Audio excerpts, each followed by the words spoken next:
Hi, I'd like to talk a bit about arpeggios and how to use them in a musical way to make your lines sound more interesting. I've thought about a simple tune we can use to play the arpeggios over, and I've come up with Autumn Leaves. Alright, so the first chord in this tune in this key is key of G minor, and it's C minor 7 chord. The melody outlines that. So let's start with C minor 7, just for practical reasons. Now, I think it's very important first to just be able to play a triad without the 7th.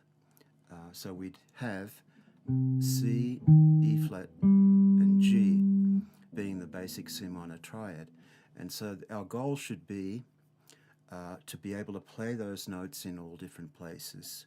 Of course, the guitar has what I call a horizontal aspect, which is playing across for me, and a vertical one, which is playing up. So playing across, of course, will be where your chord position is. And you can also stretch up there to the root note again. And also don't forget to go back down to the 5th. Okay, and again, play that in different places. We should be familiar with inversions of our triads. So one that's very common is just, it's like the C minor 7 chord, but it has no 7. Another one is there. Another one.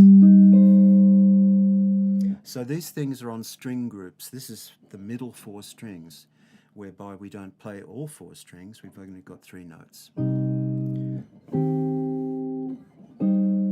then it repeats again. Sometimes you can change the fingering and get the same sound. That's one of the most challenging aspects of guitar compared to an instrument like piano, because we have different fingerings for the same note, whereas a piano player will just play that note. So anyway, that's a lifetime of work. And so learn your string groups. So here's the top 4.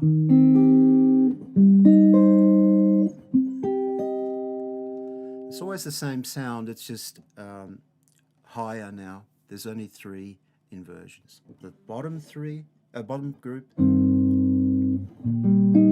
No, that's wrong. So it's pretty dark, but I believe we should check everything out. Maybe we won't always use it all, but it's very important to just have a systematic knowledge of stuff. Okay, so the arpeggios can also be in a closed position, like what of a sort of triad that is not a drop voicing. So arpeggios are just chords played with the notes played separately.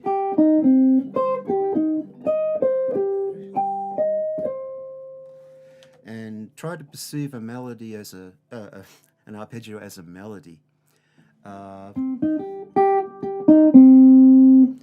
And give it a rhythmical content depending on the tune you're playing over. Autumn Leaves is usually played as a swing tune. Anyway, we'll get to that later. First, we're just collecting ideas. Play up 1 string, that's also very good. Or up 2 strings.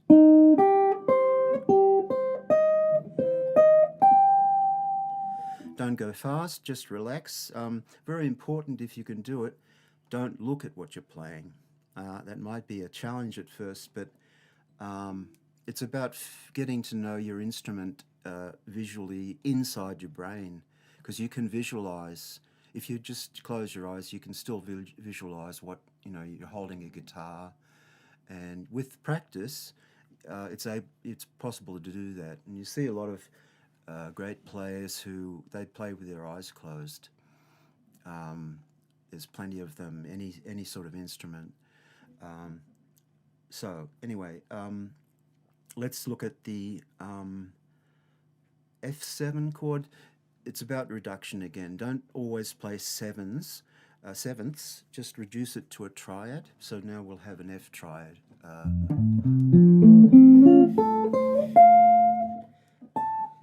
Go up as high as you can.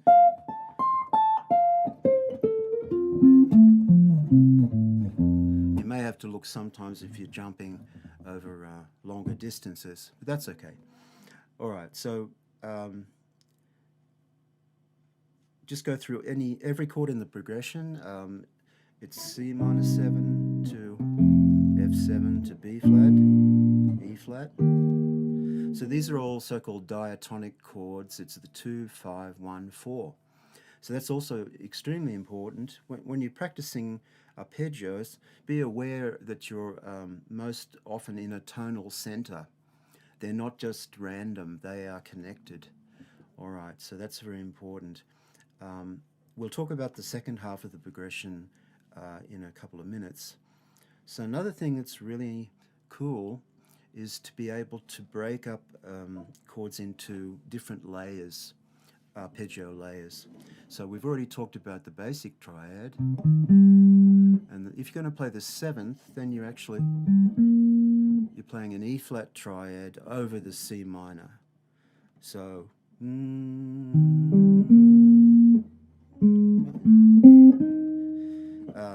so again, a whole thing repeats. Triad over triad. So, or triad over bass note, there's two.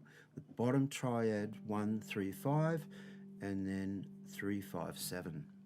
Okay, so it'll be always the same sort of relationship. On a minor 7 chord, the bottom triad is of course a minor triad, and the one on the third is a major triad. So yeah, again, look for the positions, playing across or up and down. Try to sing the bass note that's actually being played in the tune, which is a C.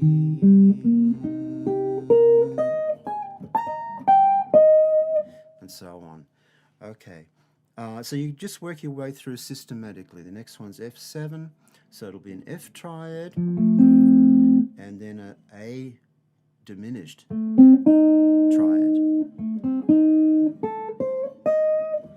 Okay, it sounds a bit sort of stiff though. It's see, this isn't really the jazz language. This is just a theoretical thing so far. But you probably know that within, let's say, typical bebop lines, there are arpeggios used, but not just arpeggios. We'll get to this soon. Okay, so get to the B flat chord. That's the triad on the minor, on the third is a D minor.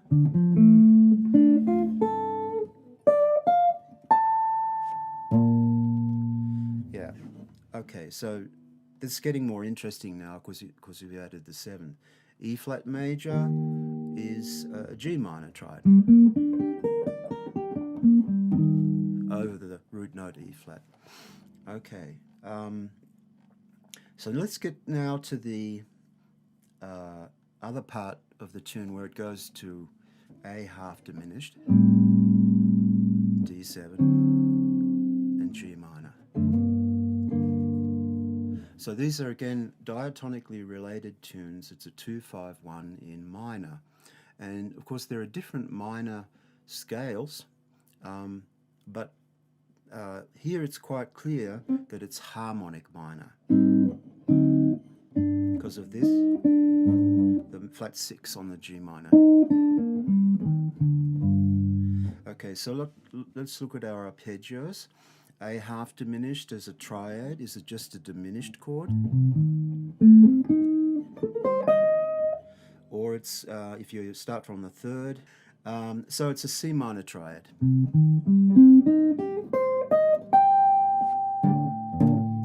Over A. Yeah, so I think this is something we can train this. If we look at a standard chord progression and see those seventh chords, we can start analyzing them as triad over bass note. Yeah, so then you're getting away from too much of the root note. Yeah, you're already opening it up. Okay, so then the D7 chord comes along. D7 is a D or a diminished again on top of the root note. G minor is, well, we haven't talked about the 7th yet. That's the triad.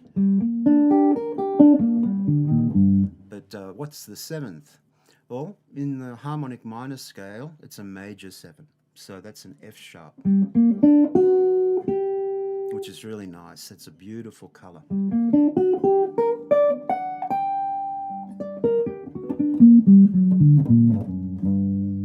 So breaking it up into 2 triads, G minor, B flat augmented.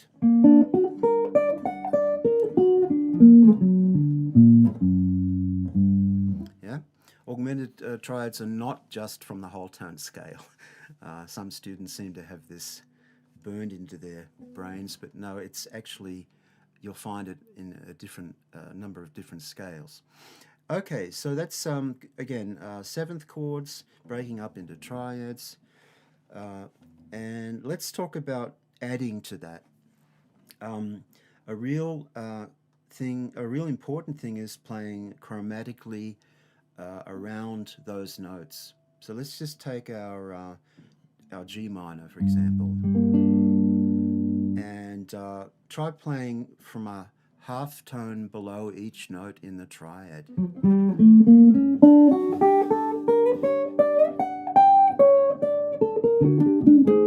Yeah.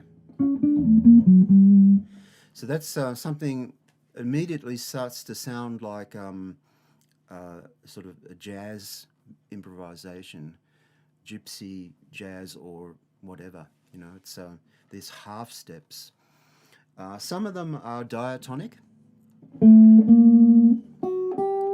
meaning they're in the scale of G harmonic minor, but this one isn't. That's sort of a wrong note. But of course it isn't wrong because it resolves. So this is great because we can have our basic triad and sort of we know that that's going to work and then play around it. Another way you can do it is from above. It's often better to use a diatonic note rather than a chromatic one because it sounds better, like playing A to G, then C to B flat. That's okay. Because if you played, that's sort of really, yeah, it's getting away from the tonality of G harmonic minor, and I think it's very important to play within the tonality first before we go somewhere else. Okay, another way to expand this is to add more colors or extensions. Let's work on our first chord, C minor 7. So that's the 7th chord up to the 7th. Add the 9, which means we go up a third again.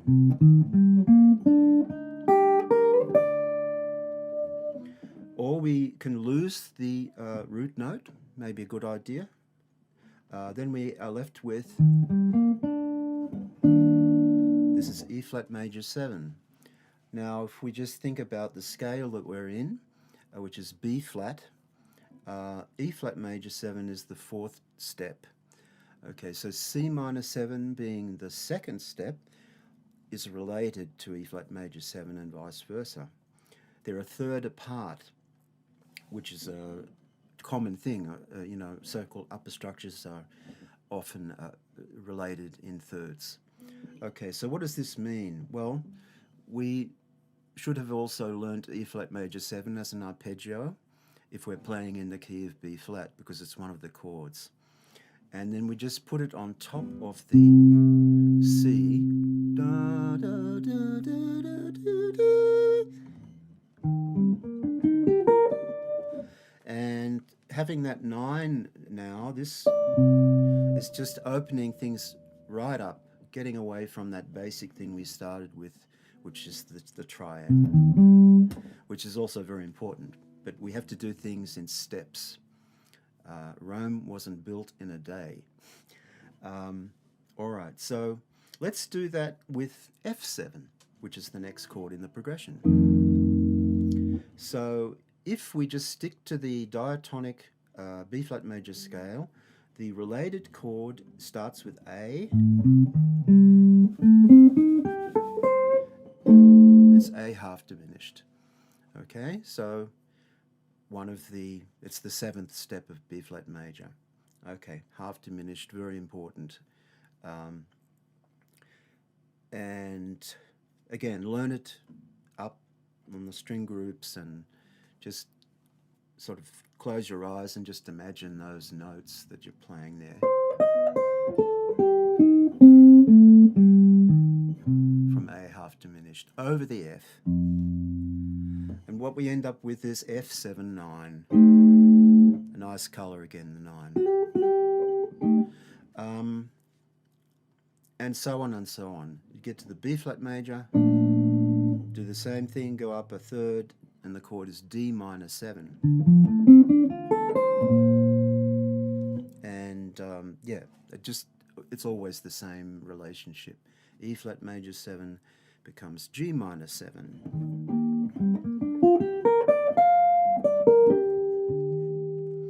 Okay, now in a typical jazz improvisation, there's more than that. There's more than just playing up to the 9. There's so-called altered sounds.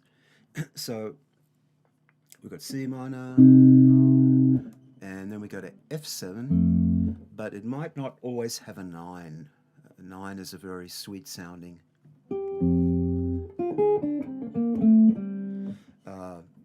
Charlie Parker, one of the greatest things that he did was using extensions, which previous to his arrival on the scene were not so common. Maybe they were, but at least what the information that's sifted down over the years is that Charlie Parker was a pioneer of this. So he would play a flat 9. He'd play over F. He'd play like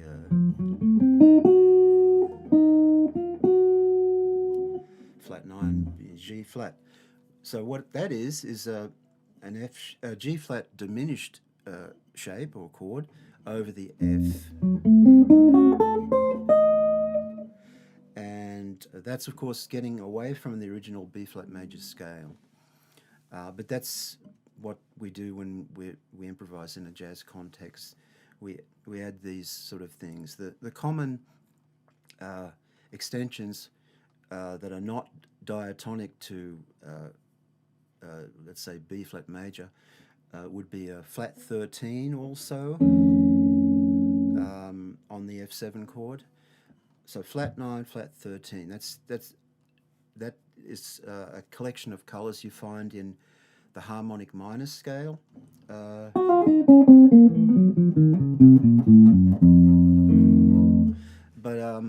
yeah, you see, we're not actually in the B flat harmonic minor scale.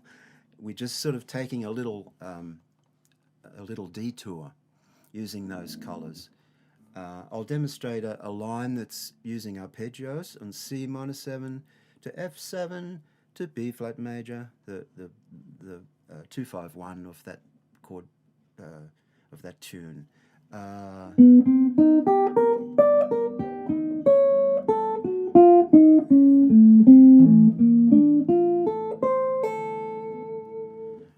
we didn't have a bass note now, but I hope you could hear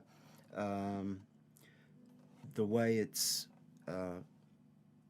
continuing. It was a continuous line of eighth notes. Now, that's not the only way to play, of course. having a break and doing rhythmically interesting things is also very important. But it's also very important to just play a continuous line. In the Joe Pass guitar style book, he does similar things. He said it forces you to think if you're playing continuously. And you can write this down. It doesn't have to be spontaneous if you can't hear it at first, but go for those extensions. Yeah, the flat 9, flat 13 as a first step. Every time you see a 5-1, even if it's resolving to a major chord. Okay, so we know how to get a flat 9 by using a diminished chord over the root note. How do you get the flat 13? Well, that's here. That looks like an augmented triad. So it is, of course.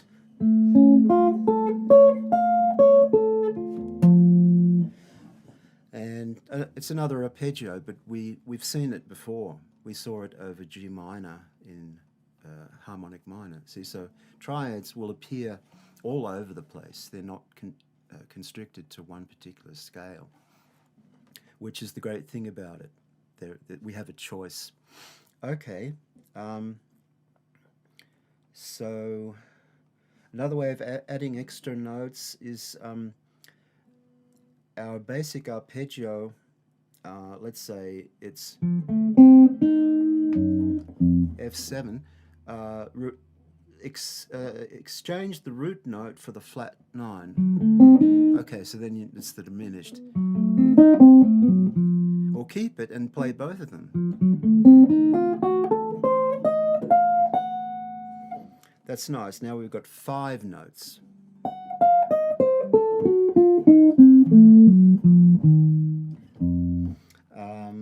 And do that with all the chords, like C minor would become... Wait a second.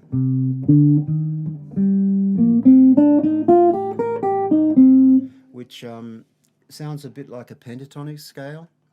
And the word penta means 5. So if you're playing 5 different notes, you are actually playing a pentatonic scale. Don't fall into the trap of thinking pentatonic means a specific scale. It doesn't. Just 5 notes. Okay, so we sometimes, actually mostly, we can take risks when we're playing. We can bend things. So a way of doing that on the first chord, C minor, is to play a major 7 instead of a flat 7. So now it sounds like this.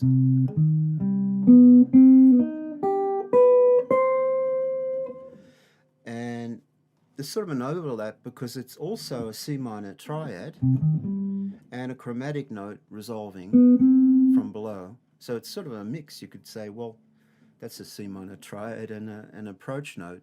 But it's also a C minor major 7 arpeggio.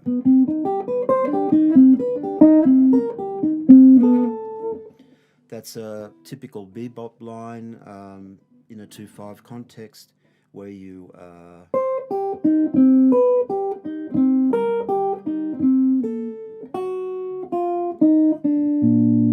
where that note is going down chromatically, leading to the 3rd of the F7. That's where it's going to. C, F, flat 9. So there are, of course, classic examples of bebop lines over 2/5-1s, and they contain arpeggios. Often it's a mixture of the scale, a bit of chromaticism, arpeggio. And some people say, oh, why should I learn that old stuff? Well, sounds good. The tunes are old too, but they're still around. People are still playing them. So don't fall into that trap. Listen to the old recordings. Look for those arpeggios, how they're used in a musical way. Don't try to invent everything yourself. That usually doesn't work well. Yeah, go for the classic recordings, the classic, the players who have stood out as being masters. Anyway, of course, it does come down to knowing scales, because if you know, for example, the F7 chord, we talked about flat 9, flat 13. That's harmonic minor 5. It's called.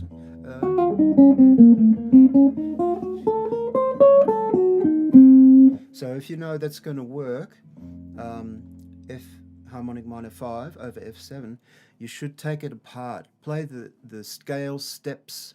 So the first one is F7. The next one is G flat major 7, A diminished, and then B flat minor major, C half diminished. This one's interesting. D flat major 7 with a sharp 5. That's a beautiful chord, that one. So using that over F7, see, we're layering things, so it really gets interesting. And just going up, you've always got 7 chords in these sort of scales, 7 steps. And so know your scale degrees, as we call them, being able to play them as arpeggios and layering them on top. Another scale, which of course is very common over dominant chords, is the altered scale, which is another name for melodic minor from the 7th step or degree. So F altered would be a G flat minor major or a G flat melodic minor scale. And the chords, we should know them. F is G flat minor major 7 over F, yeah.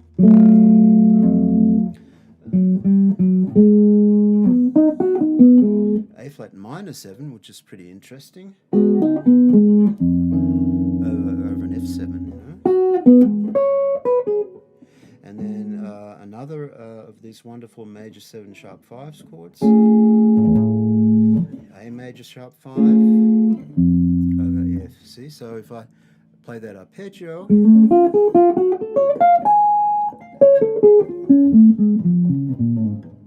that really opens it up. It's no more F mixolydian from B flat major scale, although that's nice too. So anyway, just know your scale steps. Things repeat, of course, the same sort of chords. You'll find in melodic minor there's 2 dominant chords on the 4 and the 5, which means for us the fingering, the shapes, they're identical. In F altered, we've got a B7 and a D flat 7. So you can. They were just the triads: D flat triad, B triad. Just repeat it. And layering that on top of F7, that's the altered sound. Yeah, I've got my notes here. Yeah, be aware of relative chords, what's related. Another one I really like, we've got a 2-5-1 in minor in this tune.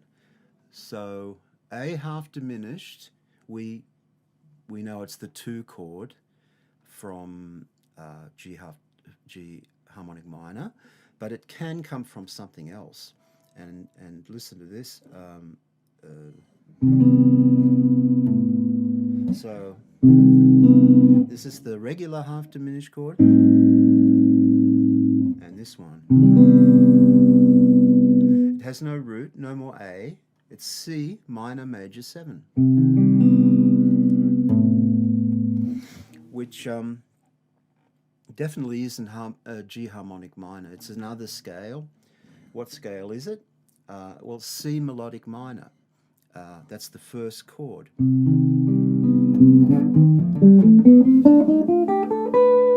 So I've got the arpeggio of the C minor major 7 chord, playing it over A. See, that is not the regular 2-5-1 sound in harmonic minor. It's got a natural 9 on the A half diminished, which is that note, which is really nice. I love that. So again, you can use other chords from C melodic minor over the A half diminished. The next one's really cool, is E flat major 7 sharp 5, which is the third step. And of course, a chord can be an arpeggio. It's good for comping, and it's of course great for soloing. You know, if you break these chords up into their separate notes, play a melody like that over your A half diminished, that's certainly not the typical sound, you know, or it's not the simplest sound, but it's very nice. It's got this wonderful natural 9. Okay, then D7, we sort of know it's got flat 9, flat 13. That's the typical 5 chord of G harmonic minor, that sound. So a relative chord is C half diminished.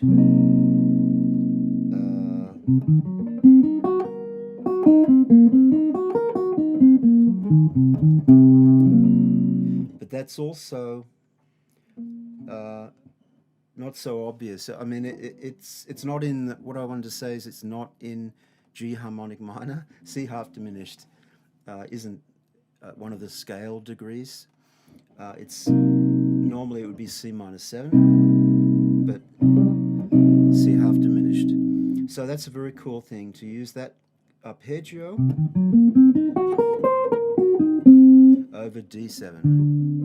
Then you've got a nice collection of colors, flat 9, flat 13. And let's look at the G minor chord, which for us has been with a flat 6. Harmonic minor, or people might say Aeolian, but we haven't played a 7 yet, so we haven't sort of narrowed it down to that. If you play a 7, of course, F sharp is harmonic minor. So that's our chord, G minor major. Or it's a relative is B flat major sharp 5, third step of the scale. And up again, D7.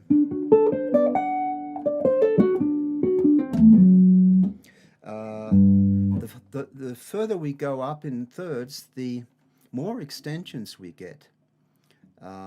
We have now major 7, 9, 11 from G minor.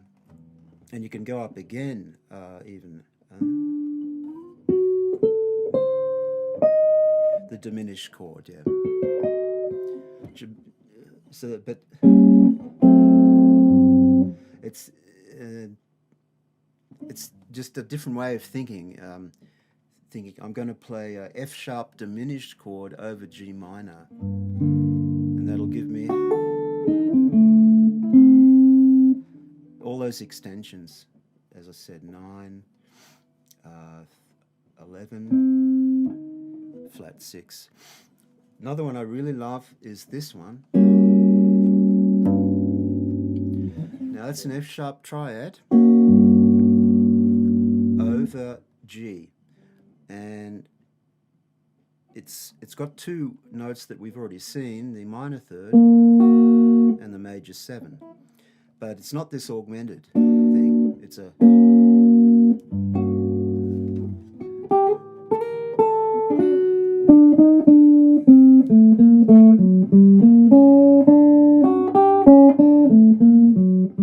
Remember those half steps that playing around a triad? That gives you a similar sound. But it's also another scale. There's always another scale. It can be a diminished chord, like it's sort of, as we call a substitute. Instead of G minor, it becomes G diminished. And the scale can be what we call a whole step, half step, from G. So again, we want to talk about arpeggios. In that scale, every chord is a diminished chord. So it becomes...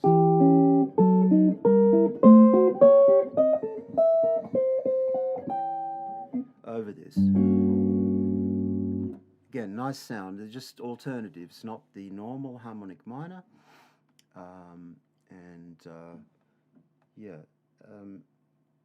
Just wanted to finish up now by, I think, I'll play a couple of choruses of the tune. Just don't forget, all of this theoretical knowledge won't really help you if you don't put it into practical terms, meaning you've got to play the tune. Now, be systematic, as I said. Don't try to do everything at once. Start with the simple stuff. Start with just playing an isolated chord, and then after that put it together as it is in a jazz standard like Autumn Leaves. Okay, so I'll improvise a bit, and thanks for listening.